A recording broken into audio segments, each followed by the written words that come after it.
അസ്സലാമു അലൈക്കും വറഹ്മത്തുള്ളാഹി വബറകാതുഹു. അല്ലാഹുവിന്റെ ഹബീബ് പറഞ്ഞു, നിങ്ങളിൽ ഏറ്റവും ശക്തനാരെന്നറിയുമോ സഹാബ? നിങ്ങളിൽ ഏറ്റവും ശക്തിയുള്ളവനാരെന്നറിയുമോ? അപ്പൊ സഹാബത്ത് പറഞ്ഞു, അറിയില്ല. അല്ലാഹു റസൂലുഹു അഅലം, അല്ലാഹുവിനും റസൂലിനും അറിയാം.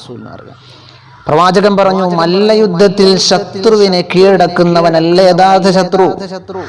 മല്ലയുദ്ധത്തിൽ ശത്രുവിനെ മലർത്തിയടിക്കുന്നവനല്ല ശത്രു. പിന്നെ ആരാ?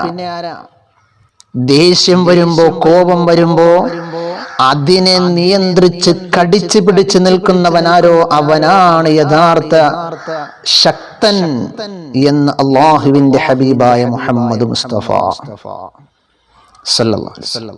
ഏറ്റവും വലിയ ശക്തനാരാ? ദേഷ്യം വരുമ്പോ, കോപം വരുമ്പോ അവന്റെ എല്ലാ ആരോഗ്യവും എടുത്തുകൊണ്ട് ഒരു മനുഷ്യനെ ഉപദ്രവിക്കാൻ കഴിയും എന്ന് അവൻ ഉറപ്പുള്ള സമയത്ത് അവൻ അതിനെ അടക്കി നിർത്തിക്കൊണ്ട് ശത്രുവിന്റെ മേൽ ഒരു പ്രതികാര നടപടിയും ചെയ്യാതെ ക്ഷമയെ അവലംബിക്കുന്നുണ്ട് എങ്കിൽ അവനാണ് യഥാർത്ഥ ശക്തൻ എന്ന് ഷഫീഉന റസൂലുള്ളാഹി തങ്ങൾ നമ്മളെ പഠിപ്പിക്കുക. അതുകൊണ്ട് എന്ത് കാര്യത്തിനും എടുത്തു ചാടിയുള്ള പ്രവർത്തനം നല്ലതല്ല.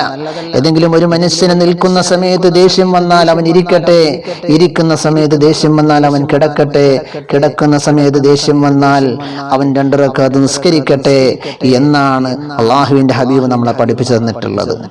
ആയതുകൊണ്ട് ദേഷ്യം കൊണ്ട് നമ്മൾ എന്തെല്ലാം കാര്യങ്ങൾ ചെയ്തു തീർക്കും. ചിലപ്പോൾ കൊലപാതകം വരെ സംഭവിക്കാൻ സാധ്യതയുണ്ട്. ആയതിനാൽ ദേഷ്യം വരുമ്പോൾ നമ്മൾ അതിനെ എല്ലാം മാറ്റി നിർത്തിക്കൊണ്ട് അല്ലാഹുവിന്റെ പരിശുദ്ധ ഖുർആനിലും ഹദീസിലും പറഞ്ഞതുപോലെ ഇന്നല്ലാഹ മഅസ്വാബിരീൻ, ആ ഒരു രീതിയിൽ നമ്മുടെ ജീവിതം ചിട്ടപ്പെടുത്തണം.